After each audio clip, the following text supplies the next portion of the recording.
Nah, hal-hal ini tadi kan membuat kita menyadari bahwa kasus pelecehan seksual ini seperti fenomena gunung es gitu ya, teman-teman ya. Jadi seperti kasus yang muncul di permukaan itu hanya sebagian kecil saja gitu loh.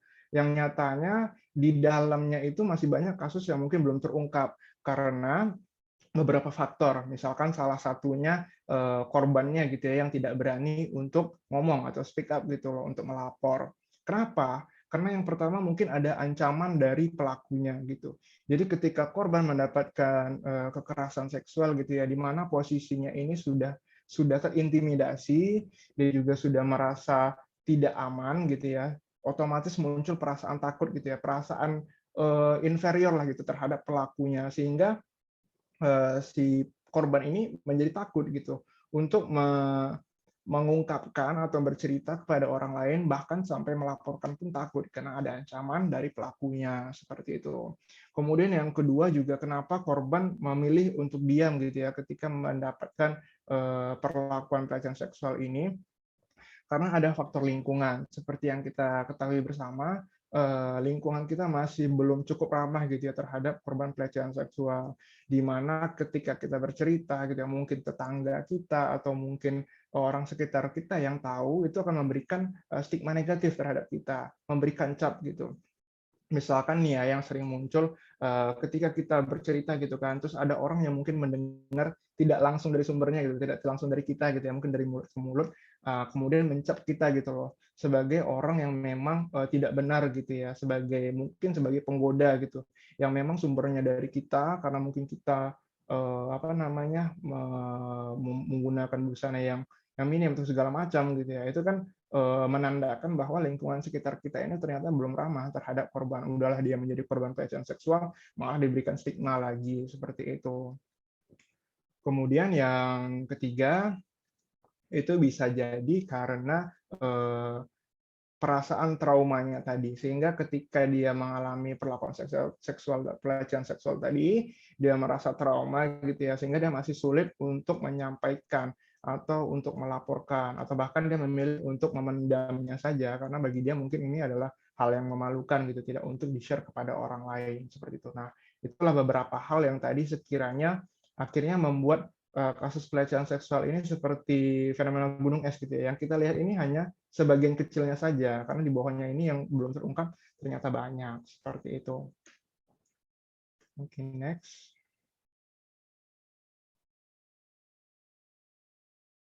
Sebentar, next kan.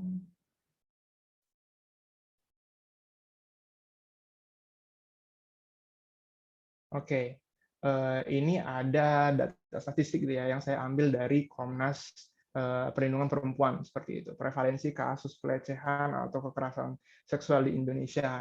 Nah, dari sini kita bisa tahu nih bahwa kasus kekerasan seksual atau kasus pelecehan seksual ini menjadi kasus tertinggi kedua gitu ya dibandingkan kekerasan fisik, sebanyak 2.807 kasus gitu. Nah kan kita nggak tahu nih, kalau nggak ada statistiknya kita nggak tahu.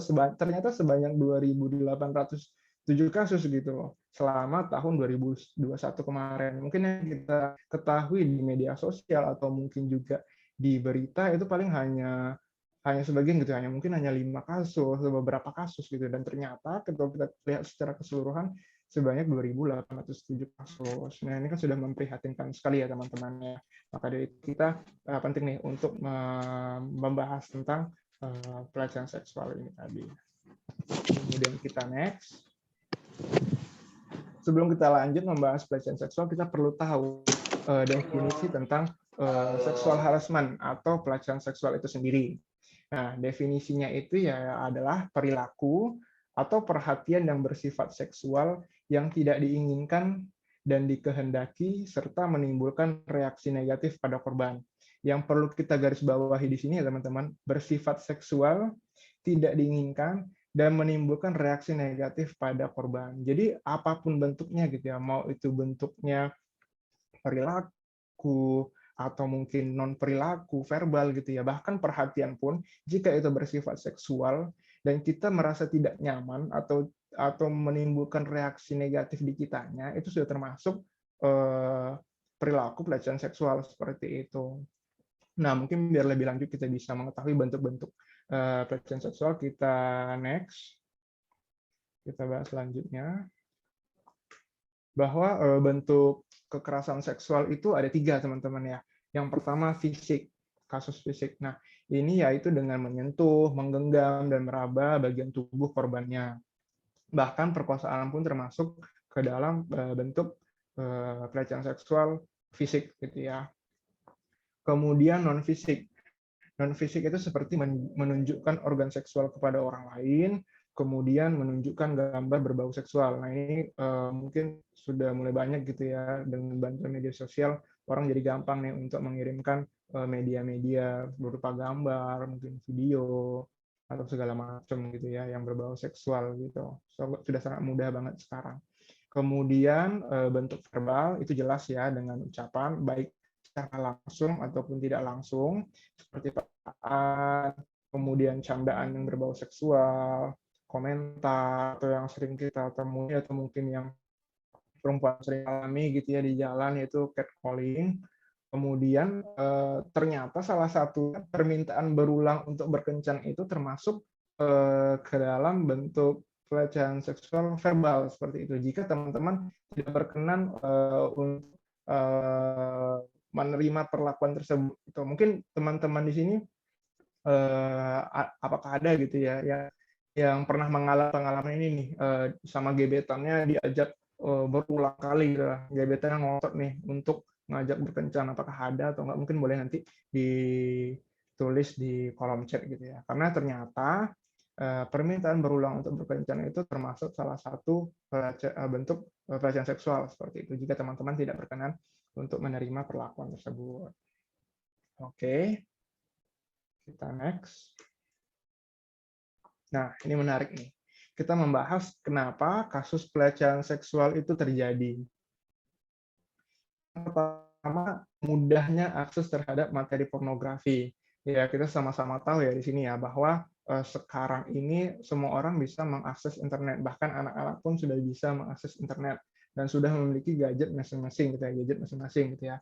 Sehingga mudah bagi mereka untuk bisa mengakses internet yang dimana isi internet itu bermacam ya, yang bisa kita temui, ada yang hal yang positif, ada juga hal yang negatif seperti itu. Nah, ketika dengan mudah kita memperoleh materi pornografi ini, itu bisa menjadi stimulus gitu ya, atau menjadi pencetus muncul dorongan atau keinginan seseorang pelecehan seksual tadi seperti itu. Karena mungkin ketika dia setelah melihat materi atau konten pornografi, mungkin ada dorongan dari dalam diri dia kan untuk menyalurkan hal tersebut, sehingga bentuknya keluar itu adalah bentuk perilaku pelecehan seksual tadi. Kemudian menganalisis gitu ya, kenapa gitu. Nah, yang ditemukan dari pelecehan seksual cenderung akan melakukan hal yang sama di kemudian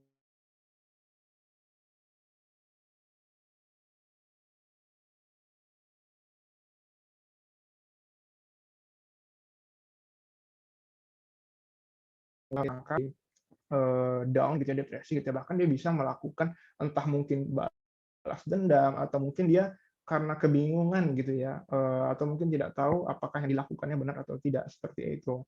Nah, itulah salah satunya, yaitu korban menjadi predator. Kemudian kurangnya pengetahuan terkait hal seksual, ini khususnya pada anak-anak, karena di lingkungan kita di Indonesia ini mungkin masih menjadi hal yang tabu gitu ya, ketika kita memberikan seks edukasi kepada anak kita sejak dini gitu. Karena mungkin orang tua beranggapan bahwa ketika kita memberikan pengetahuan seksual sejak dini kepada anak, itu malah mendorong munculnya perilaku perilaku seksual gitu ya. Atau mungkin istilahnya menjadi cepat dewasa gitu ya. Padahal sebaliknya, ketika kita bisa mengemas, menyampaikan dengan baik gitu ya kepada anak dengan benar, seks edukasi ini, itu bahkan memberikan dampak positif gitu ya. Kita bisa mencegah anak kita menjadi korban pelecehan seksual seperti itu. Dengan kita mengajarkan seks edukasi, anak-anak ini menjadi tahu organ-organ yang ada dalam tubuh dia, bagian tubuh mana yang mungkin boleh dipegang oleh orang lain, bagian tubuh mana yang tidak boleh dipegang oleh orang lain, dan bagian tubuh mana yang harus dijaganya. Seperti itu. Maka itu penting pendidikan seks gitu ya sejak dini ke anak-anak seperti itu untuk mencegah anak menjadi korban pelecehan seksual seperti itu. Kemudian penyebabnya masih terjadi pelecehan seksual adalah norma dan hukum yang belum memberikan efek jera gitu.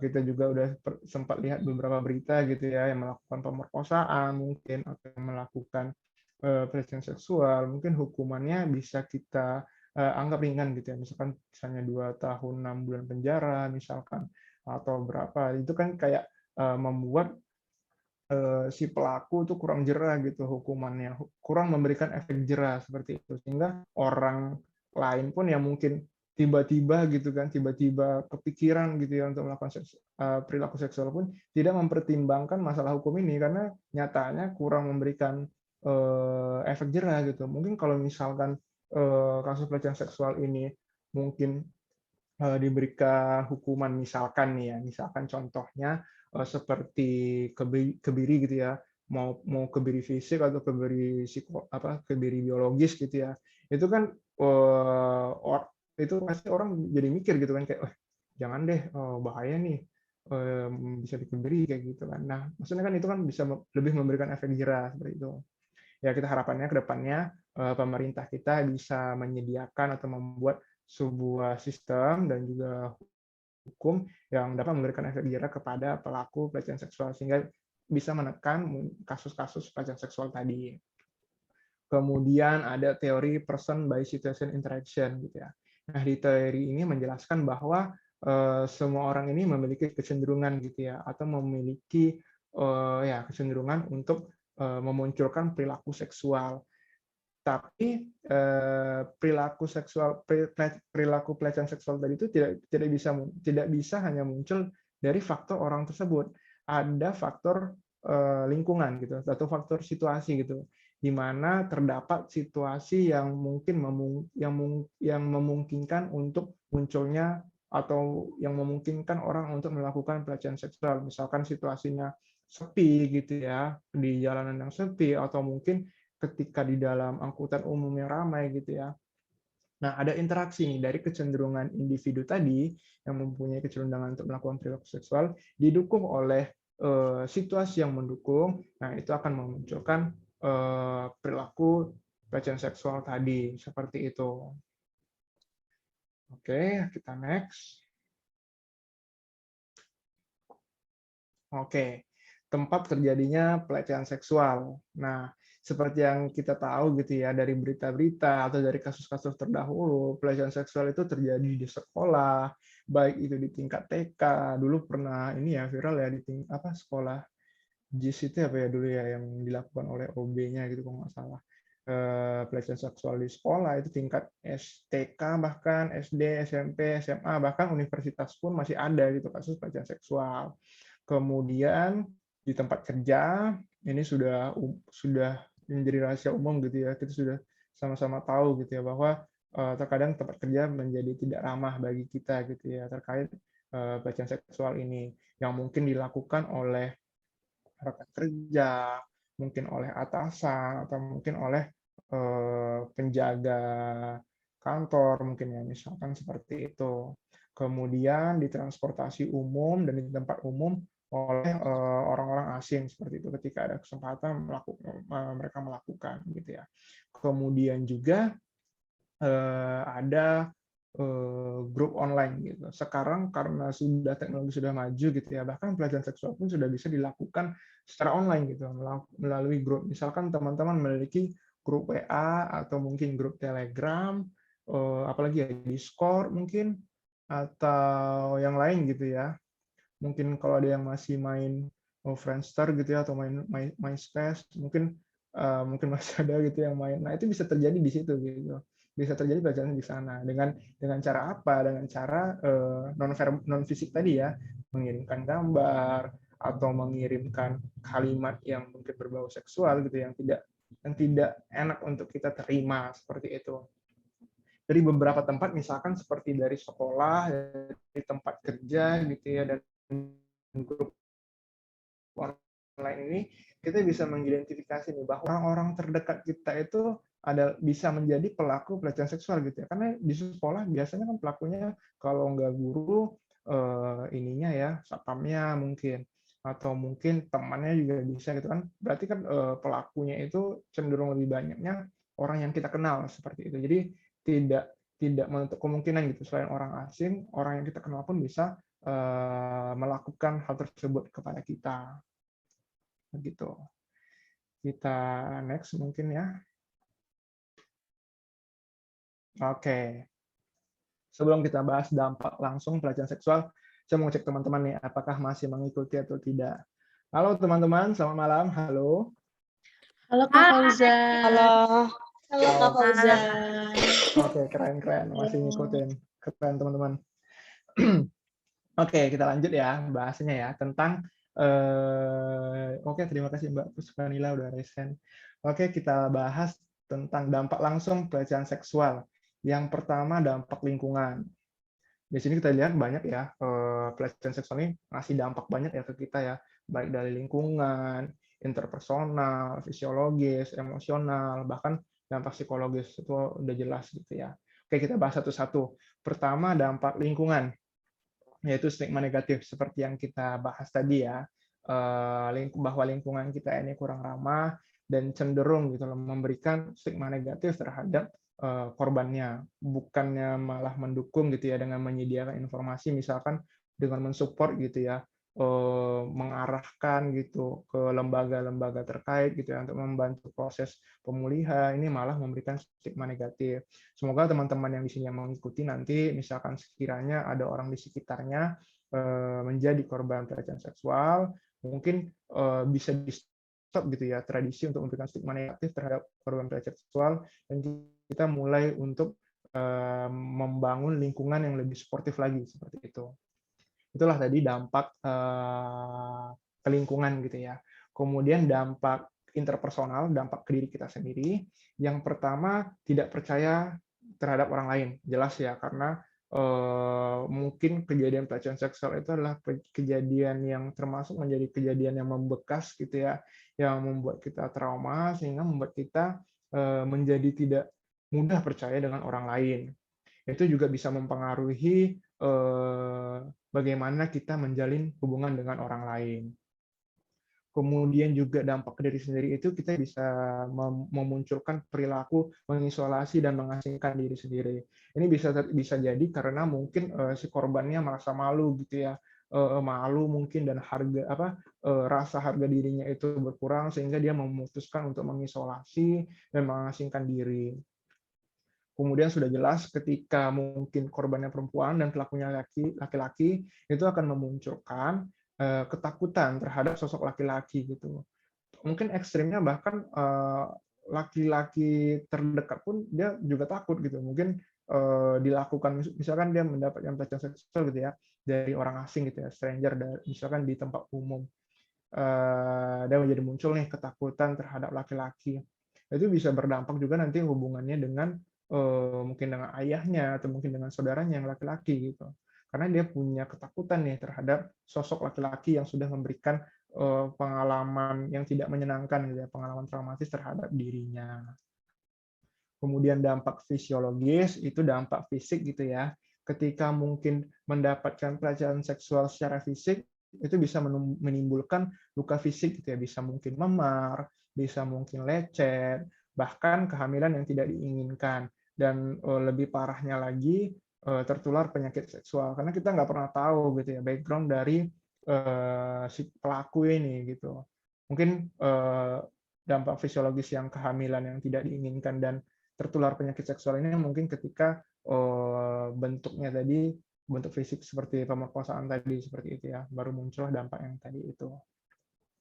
Kemudian dampak ke emosional kita, yaitu muncul perasaan bersalah dan menyalahkan diri sendiri. Itu otomatis dan umum gitu ya kita rasakan ketika kita mengalami situasi krisis gitu ya, atau situasi yang tidak menyenangkan. Itu respon alami yang muncul di diri kita. Kemudian juga rasa malu, karena tadi ngerasa mungkin ada sebagian dari dirinya yang hilang gitu, atau ada sebagian dari dirinya yang berkurang seperti itu, sehingga dia merasa tidak percaya diri lagi, merasa malu gitu. Kemudian juga melakukan penyangkalan. Dan dampak psikologis itu lebih parahnya itu karena kejadian tadi itu merupakan kejadian traumatis, itu bisa menimbulkan gangguan PTSD gitu, post traumatic syndrome disorder, atau yang biasa kita kenal itu stres pasca trauma seperti itu, di mana dia sering terbayang lagi gitu loh peristiwa traumatisnya tadi. Mungkin ketika tidur terbayang lagi dalam bentuk mimpi, atau mungkin dia gampang ke-trigger gitu ya dengan beberapa kejadian atau beberapa perilaku. Bahkan mungkin dari video pun dia bisa ke-trigger gitu ya. Nah, itulah secara gambaran singkatnya gitu ya PTSD. Kemudian juga bisa mengalami depresi ketika dia tidak bisa berdamai gitu ya dengan pengalaman traumatisnya tadi, bisa menimbulkan depresi, kecemasan, bahkan masalah self esteem, yang rasa berharga dirinya itu berkurang. Seperti itulah dampak langsung pelecehan seksual terhadap korbannya. Itulah gambarannya. Kemudian kita next. Nah, ini ada diagram respon gitu ya. Respon kita terhadap situasi krisis. Jadi ketika teman-teman mengalami pengalaman traumatis atau mungkin mengalami kejadian yang tidak menyenangkan, yang membekas gitu ya di diri teman-teman, teman-teman akan mengalami beberapa respon gitu dalam menanggapi situasi tersebut. Yang pertama, fase yang pertama yaitu shock atau terguncang gitu.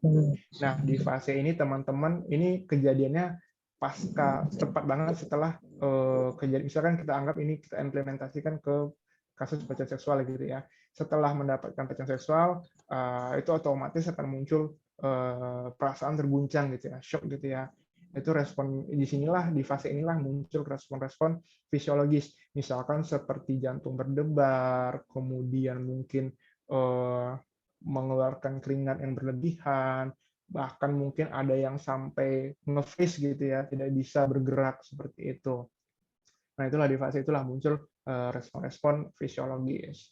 Kemudian lanjut ke fase yang kedua, yaitu fase denial atau menyangkal. Nah, di sini teman-teman baik secara sadar atau tidak sadar akan melakukan penyangkalan gitu atau penolakan gitu terhadap peristiwa yang sudah terjadi. Kenapa? Karena peristiwa yang sudah terjadi itu memberikan atau memunculkan perasaan yang tidak menyenangkan gitu. Misalkan perasaan sedih, perasaan bersalah, atau juga perasaan menyesal gitu ya. Nah, penyangkalan inilah yang kita lakukan sebagai mekanisme untuk menghilangkan perasaan yang tidak menyenangkan tadi. Kita menangkis perasaan sedih, perasaan menyesal, perasaan marah tadi dengan menyangkal gitu, dengan menolak kenyataan seperti itu. Kemudian kita lanjut ke fase yang kedua. Setelah melakukan denial, ternyata tidak bertahan lama gitu denial kita. Mekanisme kita ini tidak bertahan lama gitu ya. Kalau mekanismenya denial kita tidak bertahan lama, akhirnya kita merasa frustasi gitu. Karena kita akhirnya setelah menyangkal gitu ya, akhirnya kita mulai muncul kesadaran gitu bahwa kita tidak bisa mengubah apa yang telah terjadi gitu. Pilihannya hanya menerima gitu ya. Nah, di situ muncullah respon marah gitu ya. Respon marah atau frustasi gitu ya, yang disalurkan ke diri sendiri atau ke orang lain. Nah, biasanya di fase inilah biasanya orang melakukan self harm misalkan ya, atau mungkin muncul gagasan bunuh diri juga bisa di bagian anger ini. Kemudian pada saat anger ini itu tensi di dalam diri kita itu tinggi ya teman-teman ya, karena emosi marah ini menimbulkan ketegangan gitu di dalam diri kita. Namun setelah kita menyalurkan gitu ya, dan kita tidak bisa menahan ketegangan ini lama ya, dalam waktu yang lama, sehingga tensinya akan menurun dan kita masuk ke fase bargaining atau negosiasi. Nah, di fase ini ditandai dengan kita muncul ide-ide atau mungkin pikiran yang memunculkan harapan. Misalkan kita merefleksikan seperti ini. Coba aja waktu itu aku kayak gini ya, atau mungkin juga kalimat andai aja aku kemarin kayak gini kayak gini kayak gini. Nah, kalimat perandaian tadi itu memunculkan harapan di kitanya gitu bahwa ada sesuatu yang bisa kita lakukan gitu loh untuk mengubah kenyataan gitu, mengubah kejadian yang sudah terjadi tadi gitu di proses bargaining ini tadi, sehingga muncul harapan gitu di diri kita gitu bahwa ada nih yang bisa kita lakukan gitu kan dengan ide-ide dan pikiran kita tadi. Namun, setelah kita mencoba gitu ya, mengeksekusi ide-ide pikiran kita tadi itu, atau mungkin hanya merefleksikan saja, kita masuk ke tahap depresi. Di sini di mana individu mulai merasakan dampak-dampak negatif gitu ya. Misalkan seperti insomnia atau kesulitan tidur, kemudian gangguan makan. Makannya ini bisa berupa apa namanya, nafsu makannya meningkat atau nafsu makannya menurun seperti itu. Kemudian bisa juga muncul perilaku-perilaku membahayakan diri sendiri gitu ya, bunuh diri gitu. Misalkan seperti bunuh diri atau percobaan bunuh diri dan segala macamnya. Nah, di fase depresi inilah penentunya gitu ya. Ketika kita bisa mengambil makna dari kejadian yang sudah menimpa kita gitu ya. Kita bisa mengambil makna, kita bisa merefleksikan makna itu ke diri kita sendiri, maka kita akan lanjut ke fase acceptance atau penerimaan gitu. Di sini kita sudah sadar banget bahwa tidak ada yang bisa kita lakukan kecuali menerima dan mulai beradaptasi dengan perubahan yang ada seperti itu. Walaupun tetap muncul perasaan-perasaan yang tidak menyenangkan tadi gitu ya, seperti rasa menyesal tadi masih ada, mungkin muncul perasaan sedih tadi masih muncul gitu. Tapi kita di fase ini sudah mulai menerima seperti itu, sudah mulai menerima, sudah mulai berlapang dada gitu ya, mengambil makna kejadian tersebut, kemudian teman-teman beradaptasi dengan perubahan yang ada. Nah, itulah gambaran singkat respon terhadap situasi krisis yang mungkin kita alami. Karena kita tidak bisa bohong juga, pasti masing-masing kita pernah mengalami fase atau situasi krisis gitu ya. Nah, respon inilah yang biasanya muncul. Dan respon ini per masing-masing individu beda gitu ya. Mungkin ada si A mungkin mengalami fase dari shock gitu kan, denial, anger, bargaining, depression, sampai acceptance. Mungkin ada juga orang lain yang hanya mungkin mengalami fase anger doang, kemudian mulai acceptance seperti itu. Nah, kita tidak bisa memukul rata gitu ya respon terhadap situasi krisis masing-masing individu, karena masing-masing individu itu berbeda-beda dan unik seperti itu. Oke, kita lanjut. Nah, apa sih yang bisa kita lakukan jika kita menjadi korban pelecehan seksual gitu ya. Yang pertama dan utama itu adalah melakukan pemeriksaan medis. Ini adalah langkah yang utama ya teman-teman ya. Jadi ketika kita terutama misalkan kita mendapatkan pelecehan seksual dalam bentuk fisik, nah ini penting bagi kita untuk melakukan pemeriksaan medis. Di sini kita bisa mengetahui gitu apakah ada mungkin luka mungkin atau mungkin penyakit gitu di diri kita gitu ya setelah menerima pelecehan seksual tadi. Kemudian setelah itu setelah melakukan medical check up misalnya ya, kemudian juga sudah melakukan visum gitu ya, barulah kita mencari pendampingan psikologis. Mungkin pendampingan psikologis ini bisa teman-teman bercerita kepada orang terdekat gitu ya yang dipercaya, seperti mungkin keluarga, mungkin orang tua kita, atau mungkin saudara kita, dan mungkin bahkan lebih baiknya dibantu dengan bantuan profesional gitu ya untuk memberikan pendampingan secara psikologis, karena otomatis ketika kita mengalami kejadian atau pengalaman traumatis itu pasti kondisi mental kita tidak stabil gitu loh. Kita bisa melakukan hal yang mungkin tidak pernah kita bayangkan akan kita lakukan gitu ya. Nah, jadi butuh untuk mencari pendampingan psikologis. Kemudian ketika sudah mulai tenang gitu ya, sudah mulai stabil, barulah kita melakukan pelaporan kasus ke pihak yang berwajib ataupun ke lembaga-lembaga terkait.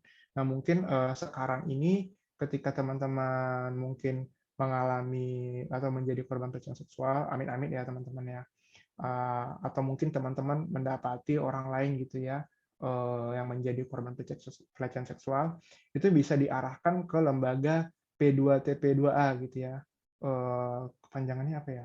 Pemberdayaan Perempuan, itulah pokoknya P2TP2A ya teman-teman ya. Nah, mungkin teman-teman bisa mengarahkan ke lembaga itu seperti itu.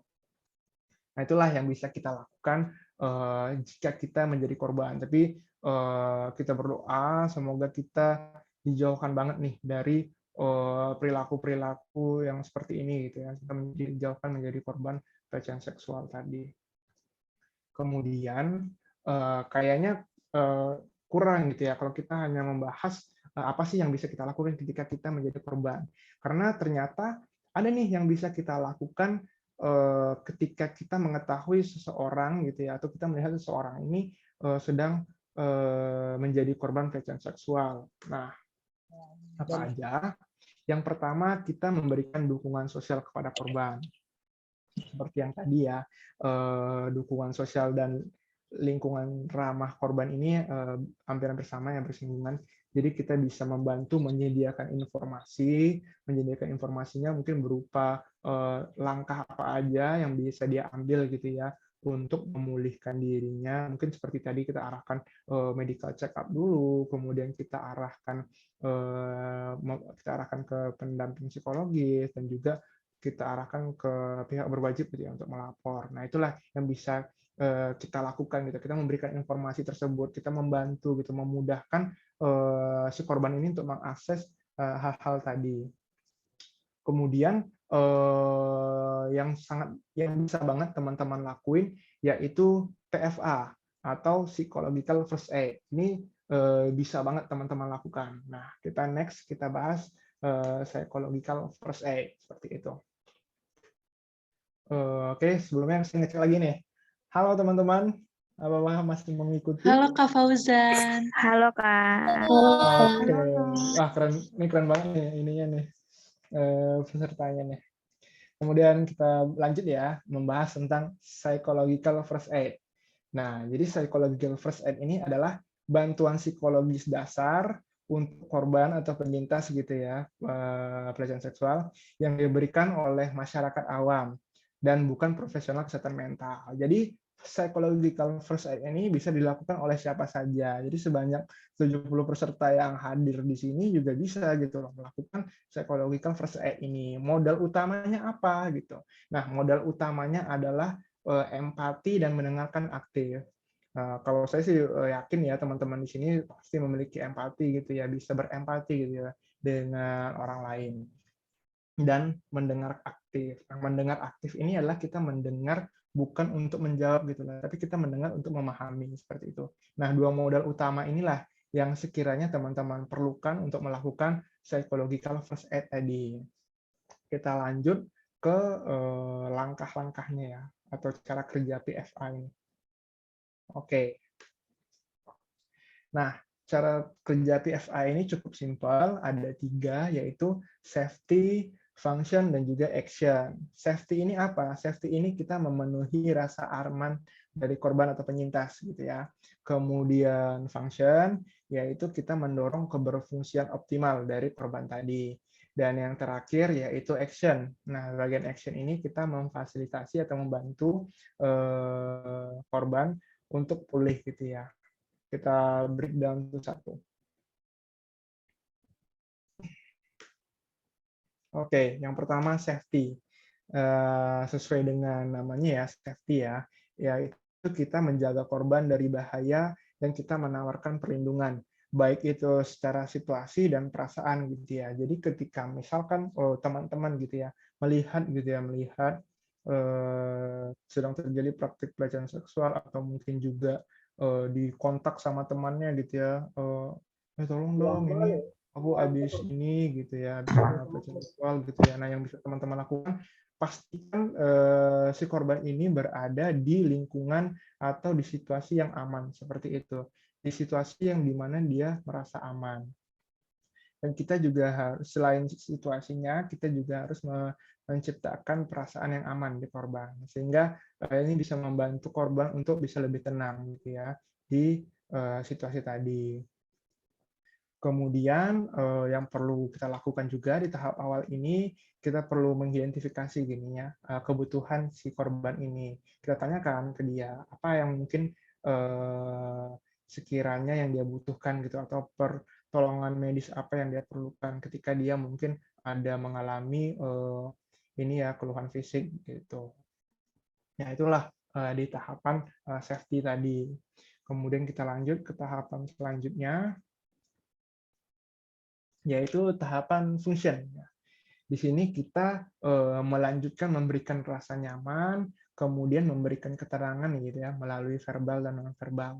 Melalui verbal mungkin kita ngajak ngobrol, kemudian kita menyampaikan hal-hal yang sekiranya membuat tenang gitu kan, dengan menyediakan informasi-informasi gitu. Mungkin ketika korban itu pasca mendapatkan pelecehan gitu ya, itu pasti shock gitu ya, ngeblank gitu, dia panik gitu atau bingung gitu apa yang harus dia lakukan gitu loh. Nah, kita bisa membuat tenang dengan mungkin kita mendengarkan gitu ya, kita membiarkan dia juga untuk kita kasih waktu gitu ya untuk menenangkan diri sendiri. Kemudian kita menunjukkan gestur gitu ya, atau mungkin gerakan-gerakan badan kita lah gitu yang posisi-posisi badan kita yang mungkin membuat dia nyaman gitu ya. Mungkin kita memberikan space ke dianya, atau mungkin kita duduknya mungkin di sebelah atau di depan dia gitu ya. Pokoknya hal-hal yang bisa membuat dia merasa nyaman dan tenang seperti itu. Kemudian di bagian function ini kita juga menanyakan kepada korban apakah ada pihak lain yang ingin korban beritahu gitu tentang kejadian yang terjadi gitu loh.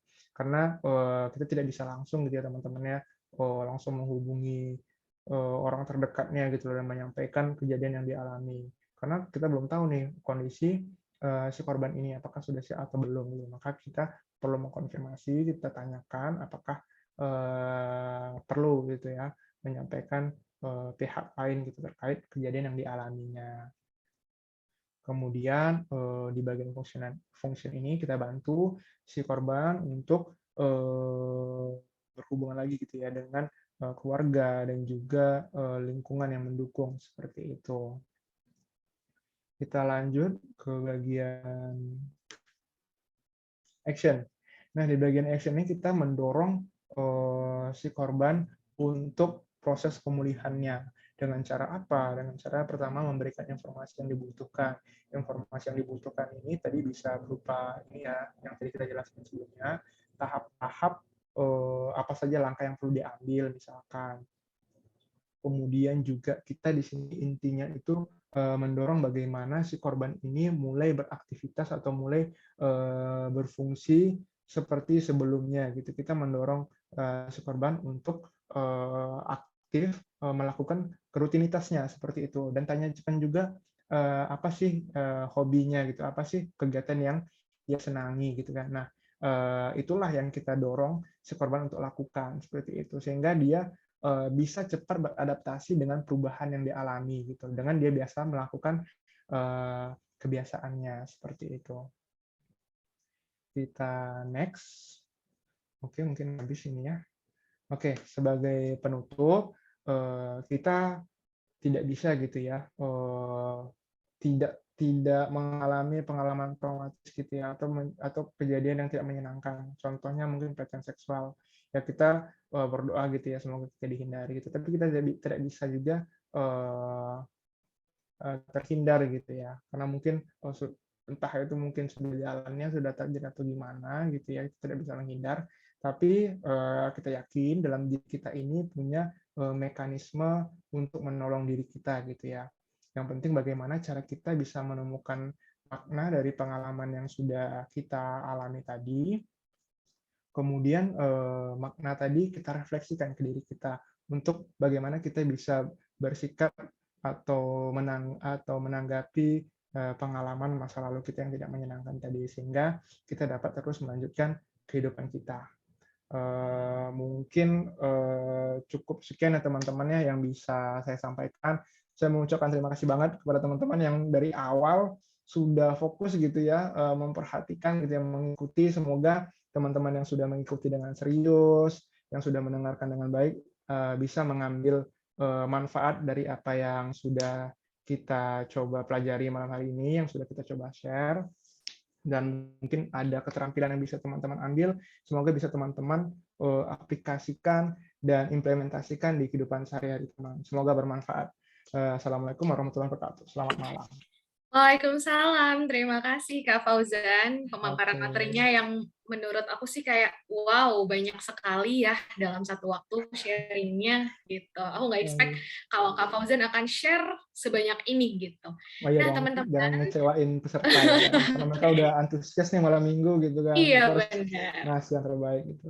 Nah, Asoka itu kalau ngasih apa ya pelayanan gitu ya, kita nggak suka yang setengah-setengah ya. Kita walaupun Kak Fauzan sudah memberi pemaparan materi sebanyak itu, kita tetap masih membuka sesi tanya jawab untuk teman-teman yang mungkin dari pemaparan tadi malah jadi muncul insight atau ada yang mau sharing atau gimana. Silakan teman-teman, kita tungguin. Boleh raise hand terus open mic atau boleh juga dituliskan di kolom chat gitu. Menarik banget ya, ternyata tadi sambil nungguin teman-teman ya, kita ulas sedikit yang sudah dibahas oleh Kak Fauzan ya. Pertama, soal apa sih yang dianggap pelecehan gitu. Ternyata catcall juga masuk pelecehan ya. Iya, benar banget. Benar banget. Kan orang kalau nggak belajar mungkin jadi nggak aware dan nggak tahu gitu ya, kalau ternyata verbal kayak gitu pun termasuk dalam pelecehan. Yes, benar banget. Benar Gitu. banget. Terus banyak juga yang ternyata ada banyak faktor ya yang sampai menyebabkan seseorang itu bisa menjadi korban. Oke, sudah mulai ada beberapa pertanyaan di kolom chat. Aku izin bacain ya, Kak Fauzan. Iya, oke, boleh.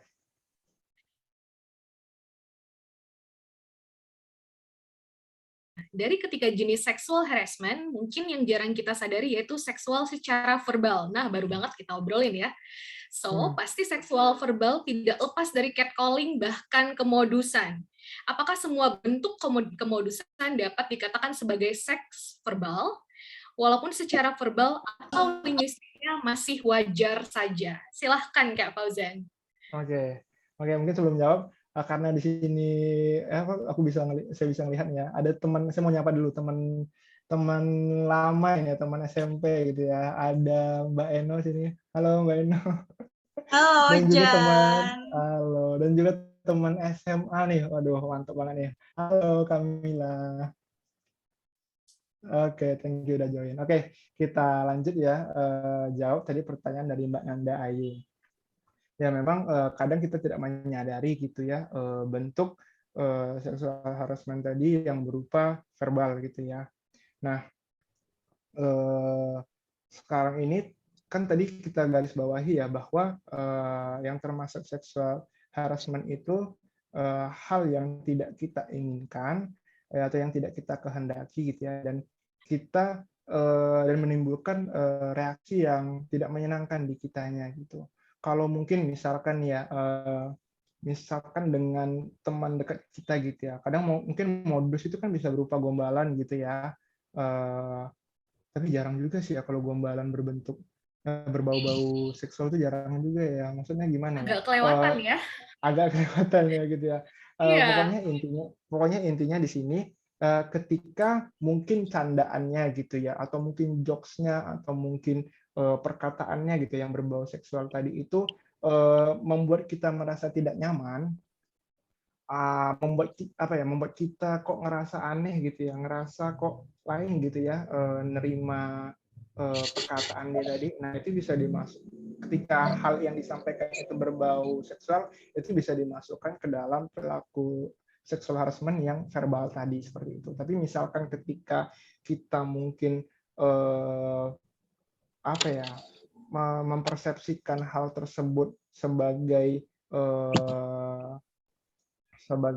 mungkin hanya jokes gitu ya, atau mungkin hanya apalah gitu, membuat kita tidak terganggu gitu ya. Nah, itu mungkin tergantung kitanya lagi gitu loh, masuk seksual harassment-nya tadi itu. Kayak gitu. Mungkin kayak gitu, semoga menjawab Mbak Oke, Nanda Ayu. mungkin emang untuk standar wajar nggak wajar itu sangat subjektif ya, jadi agak abu-abu di situ. Tapi mungkin Yes, benar kita banget. bisa, kalau Kak Fauzan ingat ya, kita kan sekelas ya zaman kuliah Iya, ya. iya. Jadi aku dan Kak Fauzan itu pernah dapat materi kuliah dari psikolog ternama Kak Ines Christine. Kalau teman-teman tahu di Instagram ada Ines Christine gitu ya. Kita bertemu secara tatap muka waktu itu, ada saya, ada Kak Fauzan dan teman-teman lain gitu. Kak Ines sharing seks yang sehat adalah seks yang mau sama mau dan sesuai dengan value. Jadi mungkin bisa berangkat dari sana. Kalau hal verbal tadi tidak dilakukan nyaman sama nyaman dan juga tidak sesuai value-mu, value di sini ada agama, sosial, budaya dan lain-lain, itu bisa dianggap sesuatu yang toxic kayak gitu. Yes. Karena ada juga nih Kak, kadang kan di satu circle hal itu dianggap wajar. Di circle lain, hal ini dianggap sangat tabu. That's why kita perlu melakukan observasi dan menyesuaikan diri dengan lingkungan biar nggak menyalahi yang tadi gitu, nggak melanggar hak-hak orang lain. Setuju sih. Ini keren sih Mbak Indah ngejelasinnya. Next time Mbak Indah jadi pembicara kali ya. Aku izin bantu sharing, mungkin tadi agak lupa ya karena pengalamannya udah agak lama ya kita di sharing sama Kak Ines ya gitu. Kita sama-sama belajar gitu. Itu jadi lengkap tuh buat Mbak Nanda Ayu gitu ya sama yang disampaikan sama Mbak Indah tadi. Yap. Karena juga kadang takutnya gini Kak Fauzan, sebenarnya statementnya netral, tapi gara-gara ada beberapa oknum yang sensitif jadi blaming gitu, kayak, ih kamu ini verbally abusive, padahal kalau dilihat statementnya sebenarnya tidak menyudutkan, tidak menyalahi norma manapun, ya kan? Nah mungkin bisa berangkat dari, perhatikanlah norma yang berlaku di sana, perhatikanlah apakah mau sama mau atau enggak gitu, itu bisa dijadikan acuan apakah statement tadi merupakan pelecehan atau sebenarnya sorry to say kitanya aja yang oversensitif gitu. Oke, kita boleh ke next pertanyaan ya. Oke.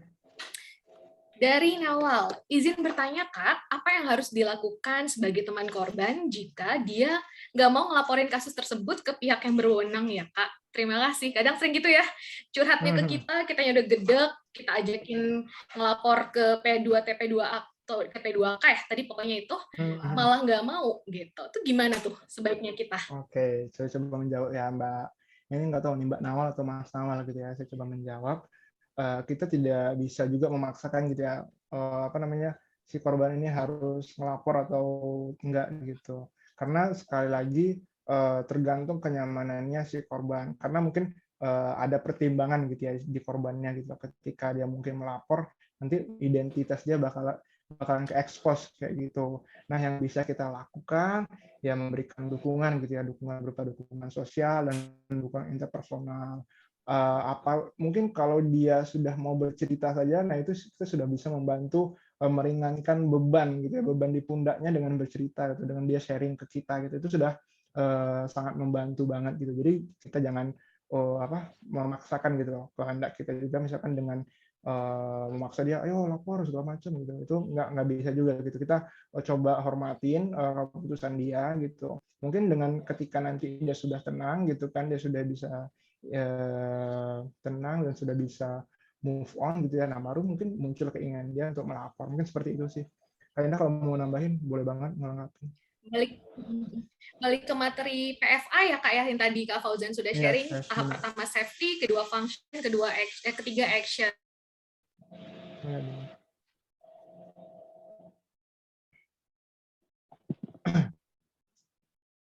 Sepertinya ini Mbak Indah nge-freeze ya, sepertinya ya. Iya, Mbak Anissa ya, nge-freeze ya, Kak Indah ya. Iya Kak Indah nge-freeze. Oke, kalau gitu selagi Kak Indah nge-freeze biar nggak makan waktu, aku lanjut ya ngebaca yang ada di chat, oke? Oke, ada Mbak Indri. Menurut kakak, menurut kakak kenapa wanita yang berhijab pakaian tertutup memiliki kecenderungan sebagai korban dibandingkan mereka yang memakai pakaian biasa? Oke, pelecehan seksual ini sekali lagi tidak memandang gitu ya, tidak memandang baik itu laki-laki pun bisa gitu menjadi korban pelecehan seksual gitu ya, baik laki-laki, baik perempuan gitu, mau pakaian yang terbuka atau yang tertutup itu bisa, sama-sama kemungkinannya itu bisa menjadi korban pelecehan seksual. Karena tadi pelecehan seksual ini tidak hanya dari faktor individu gitu ya. Kalau mungkin faktor individu mungkin ada beberapa ketertarikan gitu dari individu ini. Mungkin individu ini tertarik dengan orang yang pakaian tertutup gitu ya. Ada mungkin juga orang yang tertarik dengan orang yang memiliki pakaian terbuka seperti itu. Nah, tidak hanya dari faktor individu tadi itu, ada faktor situasi gitu ya. Ketika dia memiliki ketertarikan gitu ya dengan perempuan yang tertutup gitu ya, kemudian dia ini bertemu dengan situasi yang memungkinkan dia untuk melakukan pelecehan seksual terhadap perempuan yang berpakaian tertutup. Nah, maka itu akan sangat besar kemungkinan muncul perilaku pelecehan seksual tadi, yang dimana korbannya itu adalah perempuan yang berpakaian tertutup. Nah, seperti itu mungkin Mbak Indri, semoga bisa menjawab pertanyaannya seperti itu. Kemudian kita lanjut, semoga menjawab ya. Kak Fauzan, boleh aku baca aja? Oh ya, boleh. Selanjutnya ada dari Kak Gray. Saya Gray, izin bertanya. Banyak sekali di lingkungan seksual verbal, baik itu cewek ataupun cowok. Jika mereka dikasih tahu, mereka akan menjawab itu hal wajar, itu hal normal. Karena mereka misalkan nih cewek cantik ataupun tampan, makanya mereka berani catcalling. Dan itu katanya wajar atau normal. Bagaimana tanggapan kakak tentang orang seperti itu? Oke, di sini perilaku pelecehan seksual itu kan diarahkan kepada seseorang gitu ya. Ketika itu diarahkan ke kita dan kita merasa tidak nyaman dan tidak terima gitu ya, itu bisa dimasukkan ke dalam pelecehan seksual karena membuat kita merasa tidak aman, tidak nyaman gitu, merasa terganggu lah seperti itu. Tapi ketika itu ditujukan ke orang lain gitu ya, dan orang yang ditujukan itu mungkin tidak bermasalah, berarti ya bagi mereka itu bukan termasuk pelecehan seksual. Mungkin dari kitanya yang perlu memfilter nih lingkungan. Mungkin pertemanan yang ini sepertinya tidak cocok nih value-nya gitu ya, atau mungkin gaya pertemanannya nih, karena mereka suka apa ya, kayak calling lah, atau suka mengeluarkan perkataan yang berbau seksual gitu ya, mungkin kayaknya nggak cocok nih sama aku. Nah, kitanya juga harus bisa memfilter gitu ya, menyaring teman kita yang mana sih yang cocok dengan nilai-nilainya kita. Mungkin seperti itu Mbak Gray, mungkin. Semoga menjawab.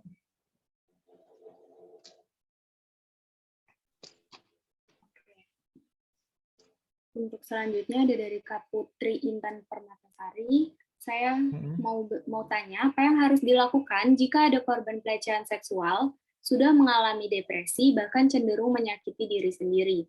Sudah cerita ke teman terdekat dan bahkan keluarga, tapi semua orang seolah tutup mata. Kejadian pelecehan seksualnya si korban seolah terjadi karena mau sama mau. Bahkan sudah ke psikolog juga, tapi psikolognya turut menyalahkan si korban. Jadi tidak memiliki support system seperti itu. Oke, ini agak memprihatinkan gitu ya ketika kita membaca. Semoga kalau ini memang kejadian nyata, semoga korbannya segera bisa diberikan pemulihan gitu ya, untuk bisa melanjutkan kehidupannya. Mungkin dari apa yang Mbak Putri Intan sampaikan tadi, bisa kita lihat dia sampai melakukan perilaku menyakiti diri sendiri gitu ya. Mungkin itu karena memang tidak mendapatkan support gitu ya sama sekali gitu.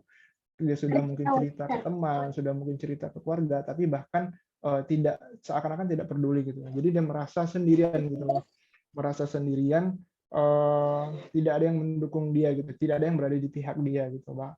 Dia juga mungkin masih takut, dia masih trauma gitu dengan pengalamannya, kemudian tidak ada yang mendukung dia, sehingga dia menyakiti diri sendiri seperti itu. bahkan katanya sudah ke psikolog, tapi psikolognya turut menyalahkan si korban. Ini mungkin kalau memang dia benar sudah ke psikolog gitu ya, yang dan di mana psikolognya juga menyalahkan si korban gitu, mungkin kita menyayangkan gitu ya sikap dari psikolognya seperti itu, yang tidak memberikan bantuan gitu atau pertolongan kepada si korban ini seperti itu.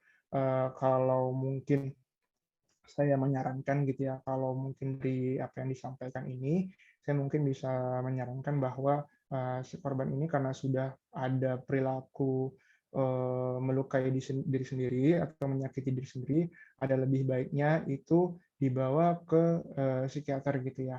Karena untuk penanganan kasus yang sudah membahayakan diri sendiri, yang ada potensi untuk membuat seseorang itu kehilangan nyawanya, itu perlu penanganan yang komprehensif gitu ya. Jadi perlu ini korbannya dibawa ke psikiater gitu ya, karena dari psikiater lah yang nanti bisa memberikan intervensi berupa obat yang mungkin nanti bisa membuat si korbannya ini menjadi lebih tenang seperti itu. Baru mungkin nanti bisa dilanjutkan ke lembaga terkait tadi seperti P2, TP2A tadi. Mungkin seperti itu Mbak Putri mungkin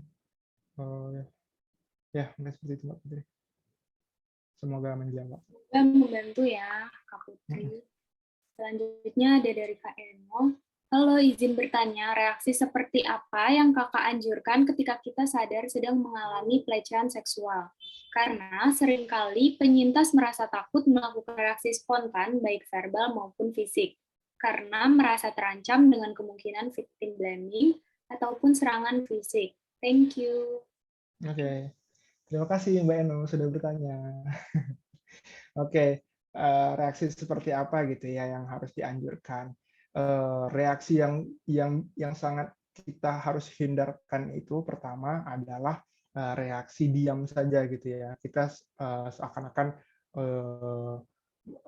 tidak terjadi apa-apa gitu. Nah, mungkin reaksi yang bisa kita lakukan gitulah adalah bersikap asertif. Nah, bersikap asertif ini kita menyampaikan apa yang ada di pikiran dan di perasaan kita kepada orang lain gitu loh, tanpa ada unsur agresif verbal di dalamnya. Jadi kita menyampaikan, mungkin kita ini kan kalau konteksnya ini kita menjadi tidak senang gitu ya, kita ada ketidaknyamanan gitu, ada ketidaksenangan gitu. Nah, kita bisa menyampaikan secara asertif dengan kita menyampaikan hal yang menjadi tidak kita senangi. Misalkan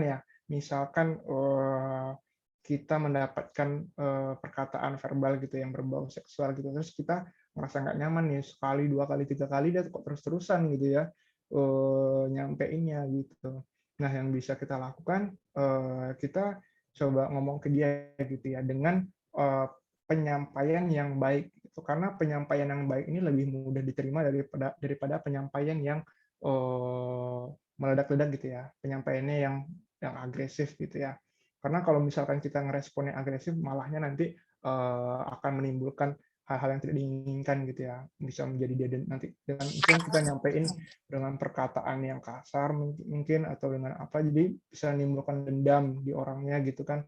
Jadi nanti malah panjang ininya. Mungkin kita bisa menyampaikan dengan baik itu, kita sampaikan saja bahwa apa yang sudah dia lakukan gitu kan. Misalkan si A, kita sampaikan ke dia bahwa apa yang barusan dia lakukan gitu ya, kita jelasin perkataan dia yang seperti ini yang sudah dilakukannya berulang kali, itu ternyata tidak nyaman untuk kita terima gitu. Sepertinya aku nggak nyaman deh kalau kamu ngucapin bla bla bla ke aku gitu. Aku udah berarti kan kamu beberapa kali menyampaikan itu, dan setiap kamu menyampaikan itu aku sepertinya merasa tidak senang gitu. Apakah mungkin kamu bisa untuk berhenti gitu untuk menyampaikan hal itu ke aku, karena mungkin hal itu tidak bisa aku terima. Nah, mungkin seperti itulah contoh kita asertif gitu, menyampaikan langsung gitu ke orangnya seperti itu ya. Kalau mungkin itu agar mungkin bisa terhindar dari victim blaming tadi itu ataupun serangan fisik. Mungkin itu mungkin. Sama-sama Kak Eno. Mungkin cukup ya Mbak Anissa ya, udah nggak ada yang tanya lagi ya Mbak Anissa ya.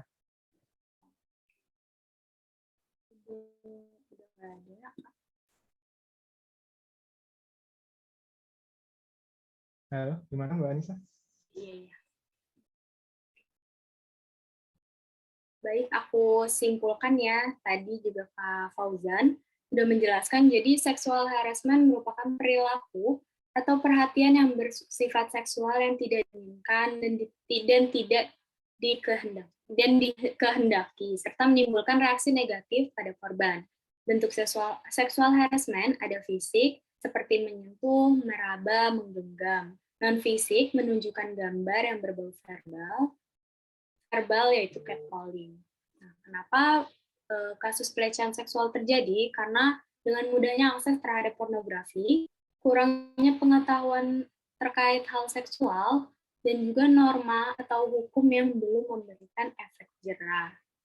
Nah, apa yang bisa kita lakukan untuk korban? Kita bisa memberikan dukungan pada korban, memberikan informasi, membuat lingkungan ramah korban pelecehan, dan psikologi first aid. Terima kasih Kak Fauzan atas penjelasannya, dan terima kasih juga Kak Indah yang tadi sudah membantu berjalannya acara. Hai, sorry ya, aku tadi kelempar dan sekarang masih join via handphone, jadinya sorry banget, dan terima kasih Anissa sudah melanjutkan acara. Mohon maaf. Oke, nggak apa-apa Kak ya.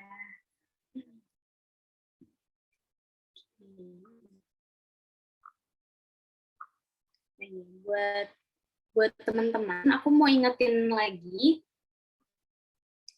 kalau Asoka saat ini sedang buka pendaftaran internship dan workshop offline di Jogja mengenai alat ukur psikologi yang biasanya dilakukan untuk rekrutmen. Itu di tanggal 5 sampai 6 Februari. Untuk teman-teman yang di Jogja bisa banget nih ikut workshop offline bersama Asoka.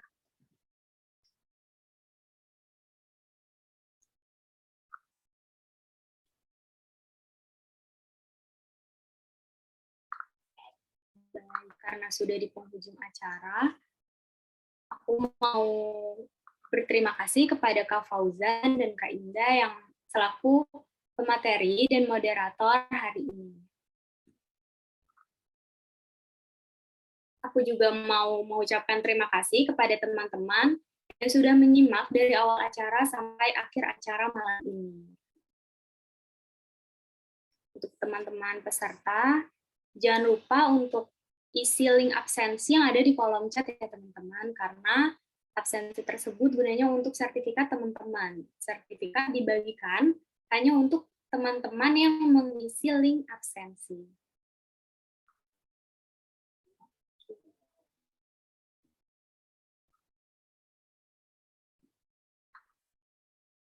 Aku mau mengingatkan juga untuk teman-teman, jangan lupa untuk follow Instagram dan TikTok Asoka agar tidak ketinggalan informasi dan juga acara-acara Asoka selanjutnya. Buat teman-teman, jangan lupa untuk mengisi link absensi ya teman-teman.